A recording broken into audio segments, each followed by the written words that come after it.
High viewers, welcome to my channel. ఈ వీడియోలో మనం వైసీపీ ప్రభుత్వంలో ఉన్న బూతుల మంత్రులందరూ ఏమయ్యారు, ఈరోజు వాళ్ళ భవిష్యత్తు ఏమైంది, 2019 నుంచి 2024 వరకు ప్రతి ఒక్కరూ నోరేసుకొని పవన్ కళ్యాణ్ తిట్టడానికి పనికట్టుకొని మరి ప్రెస్ మీట్లు పెట్టి తిట్టేవారు. మనకు అందులో చూసుకుంటే పేరు నాని కానీ, కోడల నాని కానీ, లేకపోతే ఆర్కే రోజా కానీ, లేకపోతే గుడివాడ అమర్నాథ్ కానీ, ఇలా అంబటి రాంబాబు కానీ, ఇలా ఎవరు చూసుకున్నా కానీ ఆ పవన్ కళ్యాణ్ తిట్టడానికి ప్రెస్ మీట్ పెట్టేవారు తప్పితే పనికొచ్చిన పని మీద ఎక్కడ ప్రెస్ మీట్ పెట్టినట్లేదు. ఈరోజు వీళ్ళందరూ కూడా ఘోరంగా ఓడిపోయారు. ఈవెన్ ఆర్కే రోజా పవన్ కళ్యాణ్ అసెంబ్లీ గేట్లు కూడా దాటలేడని చెప్పి శపథం చేసింది. ఈరోజు ఏమైంది? అసెంబ్లీ గేట్లు తన్నుకొని వెళ్ళే పొజిషన్ వచ్చింది. ఎందుకంటే ఇప్పుడు ఎమ్మెల్యేగా గెలవడంతో పాటు డిప్యూటీ సీఎం, హోంశాఖ మంత్రి కూడా వస్తుంది. యాక్చువల్లీ సీఎం తర్వాత సీఎం అంతటి పొజిషన్ ఉంది. యాక్చువల్లీ ఈరోజు కూటమి గెలిచిందంటే పవన్ కళ్యాణ్ వల్ల కదా. అలాంటి మనిషిని ఆ రోజు 2019 నుంచి 2024 ఎలక్షన్స్ ముందు వరకు నోటుకొచ్చినట్టు మాట్లాడారు. ఈ రోజు ఏమైంది? ఈ రోజు అసలు బతుకున్నారో చచ్చిపోయారో కూడా తెలియట్లేదు. అందుకే అంటారు, అధికారంలో ఉండగా మన పని మనం చేసుకుంటూ పోవాలి కానీ నోటుదోలతో మాట్లాడకూడదని. ఒక రోజు మహిళా మంత్రిత్వాన్ని మినిమం కామన్ సెన్స్ కూడా లేకుండా ఆ రోజు నోటుకొచ్చినట్టు పవన్ కళ్యాణ్ ప్యాకేజ్ తీసుకున్నాడు. పవన్ కళ్యాణ్ పెళ్లిళ్ళ గురించి, పవన్ కళ్యాణ్ దత్తపుత్రుడు, లేకపోతే పవన్ కళ్యాణ్ అది ఇది, నువ్వు జీవితంలో ఎమ్మెల్యే గెలవలేవు, లేకపోతే నువ్వు అసెంబ్లీ గేట్లు కూడా తాకలేవు అని చెప్పి నోటుకొచ్చినట్టు వాగారు. ఈరోజు ఏమైంది? ఈరోజు కనీసం మీరు అసెంబ్లీ కాదు కదా, అసెంబ్లీ ముఖం చూడడానికి కూడా మీకు దిక్కుదిమానం లేకుండా పోయింది. అందుకే అంటారు, అధికారంలో ఉన్నప్పుడు కొంచెం ఆచితూచి మాట్లాడాలి. మీ స్థాయికి మించి పని చేసినా అది మీకు వాల్యూ తెచ్చిపెడతాను. కానీ ఏంటంటే మీరు పని చేసిన దానికంటే పవన్ కళ్యాణ్ తిట్టిందే ఎక్కువ ఉంది కదా. ఈ తిట్టడానికి ప్రత్యేకించి ప్రెస్ మీట్లు పెట్టుకునేవాడు. ఇంకొకడు ఉండేవాడు పేరు నాని అని, తొర్రుపల్లి నాని వేసుకొని ఈరోజు ఆయన మా ప్రెస్ మీట్ ముందుకు వచ్చి టీడీపీ వాళ్ళు, జనసేన వాళ్ళు మమ్మల్ని కొట్టేస్తున్నారు, ప్రజాస్వామ్యం ఏమైపోయింది, పోలీసులు ఏం చేస్తున్నారు, పట్టించుకోరేంటని అని అడుగుతున్నారు. మరి ఆ రోజు మీరు పోలీసుల్ని వ్యతిరేకించి మరీ తిట్టారు కదా. ఆ రోజు మీ కింద కాళ్ళ కింద బానిసల్లో పని చేయించుకొచ్చారు పోలీసుల్ని. ఈ రోజు మరి ఎందుకు భయపడుతున్నారు? ఆ రోజు అంతలాగా హడావిడి చేసి ఈ రోజు భయపడిపోతున్నారా? టీడీపీ, జనసేన వాళ్ళు కొట్టేస్తున్నారా? ఎందుకు కొట్టేస్తారు మిమ్మల్ని? అంటే ఈ 5 ఏళ్ళు మీరు చేసిన అరాచకాలు మర్చిపోయారా? ఒక దళిత డాక్టర్ని మాస్కులు అడిగాడని చెప్పి పిచ్చోని చేసి చంపేసారు. ఒక దళిత డ్రైవర్ని చంపేసి డోర్ డెలివరీ చేశారు. అలాగా కానీ ఏడిపెత్తున్నారని ఒక తమ్ముడు వాళ్ళని అడిగాడని చెప్పి పెట్రోల్ పోసి ఆ చిన్నపిల్లని తగలబెట్టేశారు. ఇలాంటివి ఎన్నో దారుణాలు జరిగితే ఒక్కడు కూడా స్పందించలేదు. అది కనీసం కోర్టు వరకు కూడా వెళ్ళకుండా మీ నాయకులు కానీ, మీ అండర్లో ఉండే రాజకీయ నాయకులు కానీ, మీ మోచేతి నీళ్ళు తాగే ప్రతి ఒక్కడు కూడా ఇన్ని అరాచకాలు చేస్తే ఆ రోజు నోరు మెదపలేదు. ఈ రోజు మాత్రం మిమ్మల్ని కొట్టేస్తున్నారు, చంపేస్తున్నారు. అంటే మీరు చేసే దారుణాలతో పోలితే వీళ్ళు చేసింది ఒక లెక్క అని అంటారు. ఓపెన్గా చూడండి. అసలు ఇన్నేళ్ళు, ఈ 5 ఏళ్ళు కూడా మీరు అసలు మంత్రి కింద ఉన్నారో లేకపోతే ఒక రౌడీజం చేస్తున్నారో అనే వాల్యూ లేకుండా పోయింది. అసలు మిమ్మల్ని మంత్రులను కూడా వారు అనుకోలేదు. అందుకే ఈ రాష్ట్ర ప్రజలు మిమ్మల్ని ఇంత దారుణంగా ఓడించి ఈరోజు ఈ పరిస్థితి తీసుకొచ్చారు. రేపటి రోజుల్లో మిమ్మల్ని చూసుకుంటే కనీసం రేపటి 2029 ఒకవేళ ఎలక్షన్ జరిగితే మీరు నామినేషన్స్ కూడా వేయలేము. అలాంటి పరిస్థితి వస్తా చూడండి. 5 ఏళ్ళు మీకు ఎలా ఉంటుందో చూపిస్తారు. అవన్నీ దీని అంతటి కారణం ఏంటంటే మీరు చేసిన పనుల వల్లే మీకు ఇంతటి దరిద్రం ఎదురవుతుంది. యాక్చువల్లీ మీరు ఇప్పుడు వైసీపీలో కూడా కొంతమంది మంత్రులు ఉన్నారు. ఇప్పుడు బుగ్గన రాజేంద్ర గారు ఉన్నారు. ఆయన ఆర్థిక శాఖ తీసుకున్నాడు. ఆయన శాఖ గురించి పనిచేయడం తప్పితే ఎక్కడ కూడా ఎవరిని క్వశ్చన్ చేసినట్టు కూడా ఎక్కడ మాట్లాడలేదు ఆయన. అందుకే ఆయనకి ఇవ్వలేత ఏ ఇబ్బందులు లేకుండా ప్రశాంతంగా ఉన్నాడు.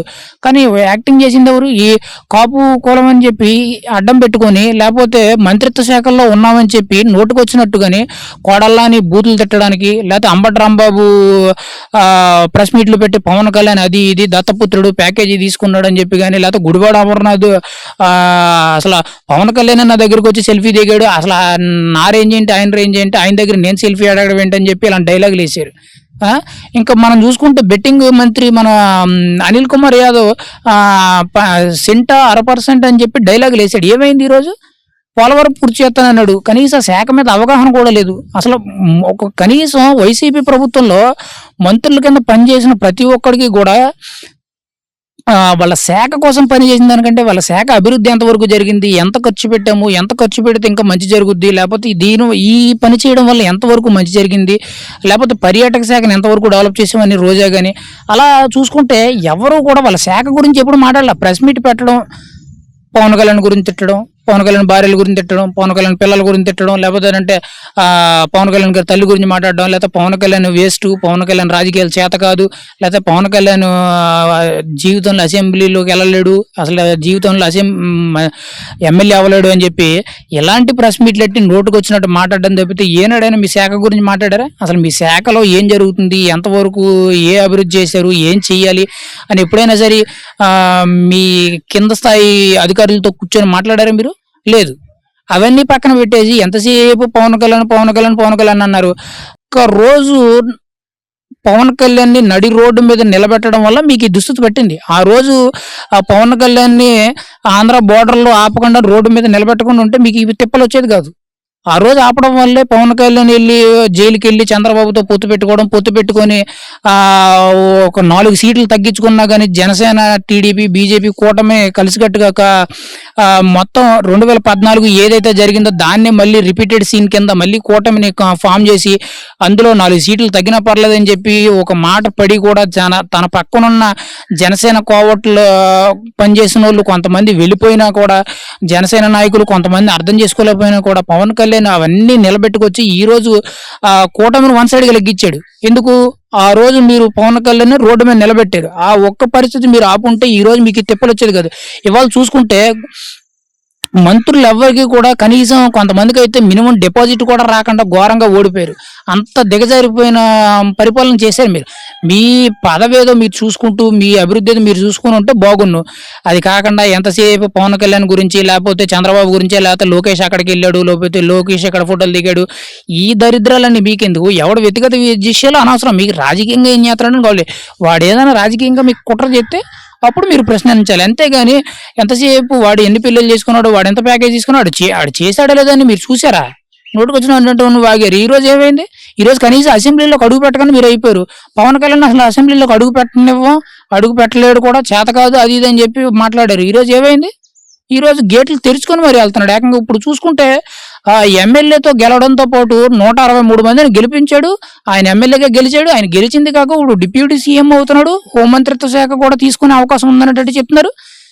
ఒకేసారి తన్నుకుంటూ పదవులన్నీ కాళ్ళ కింద వచ్చినాయి. ఇవాళ ఆంధ్ర రాష్ట్ర రాజకీయాలన్నీ పవన్ కళ్యాణ్ కాళ్ళ కింద తొక్కుతున్నాడు. ఈ రోజు పవన్ కళ్యాణ్ అనేవాడు లేడు అని అంటే మీరు మళ్ళీ అధికారంలోకి వచ్చి మీరు మళ్ళీ ఇదే 5 ఏళ్ల అరాచకాన్ని మళ్ళీ ఇంకొక 5 ఏళ్ళు కంటిన్యూ చేద్దరు. 2024 నుంచి 2029 వరకు మళ్ళీ అదే అరాచకాన్ని మీరు కంటిన్యూ చేద్దరు. కానీ పవన్ కళ్యాణ్ అనేవాడికి ఎప్పుడైతే రోడ్డు మీద నుంచోబెట్టి మీరు అంత దిగజారుడు రాజకీయం చేశారో ఆ రోజు ఫిక్స్ అయ్యాడు. మీకు ఇంకా 6 నెలల్లో ఉంది టైం అని చెప్పి ఆ రోజు చెప్పాడు. ఈ రోజు జరిగింది అదే. ఆ 6 నెలలు కాస్త గట్ట మీకు ఈ రోజు ఈ పరిస్థితి తీసుకొచ్చింది. ఈ రోజు మీరు ఉన్నారా చచ్చిపోయారండి. ఇప్పుడు టీడీపీ కార్యకర్తలు అందరూ మీ ఇళ్ళ చుట్టూ తిరుగుతున్నారు. మీరు ఎక్కడ దొరికితే మీకు అక్కడ ఫోటోకి దండేసేద్దామని. మీకు యాక్చువల్లీ వాళ్ళ చేతను తప్పు అని అనకూడదు. ఎందుకంటే మీ 5 ఏళ్ళు మీరు కామ్గా ఉండే ఫలం అయితే వాళ్ళు అంతవరకు రాకపోదును.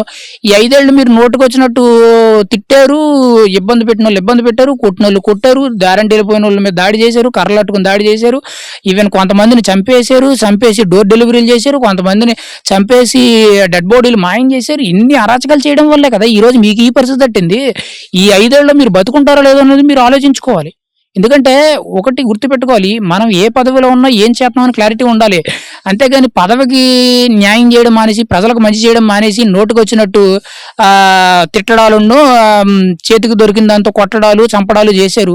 ఇవాళ అదే రిపీట్ చేస్తున్నారు. మీరు చేసిన పని టీడీపీ వాళ్ళు, ఇప్పుడు టీడీపీ నాయకులు కానీ, కొంతమంది జనసేనలో ఉండే ఆవేశం తట్టుకోలేని కార్యకర్తలు కానీ ఇప్పుడు అదే తిరుగుబాటు చేస్తున్నారు. ఆ రోజు మీరు తిన్నంగా ఉండే ఫలం అయితే ఈ రోజు మీకు దిస్తులు వచ్చేది కాదు.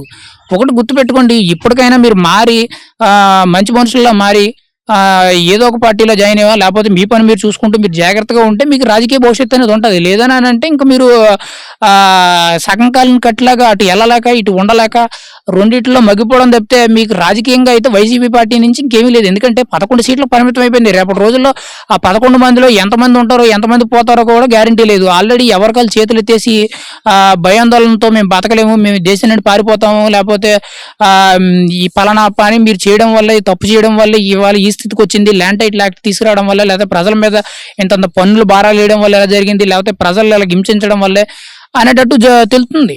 ఎవరికాలు ఓపెన్ అయిపోతున్నారు. మరికొన్ని రోజుల్లో అసలు 11 మందిలో ఎంతమంది ఉంటారు, ఓడిపోయిన వాళ్ళు ఎంతమంది ఉంటారు, వైసీపీ పార్టీ అసలు ఉందా చచ్చిపోయిందా అనే క్లారిటీ కూడా రాకుండా పోద్ది. అది ఇప్పటికైనా మీరు మారి బయటకొచ్చి తప్పేదో అయిపోయింది క్షమించండి అని చెప్పి ఓ మాట చెప్పేసి చేతులు దులుపుకుంటే మీకే మంచిదని చెప్పి మా అభిప్రాయం. ఎందుకంటే గతంలో మీరు చేసినవేవి కూడా మీడియా ముఖంగా చూసుకుంటే ప్రతీదీ రికార్డ్ అయ్యింది.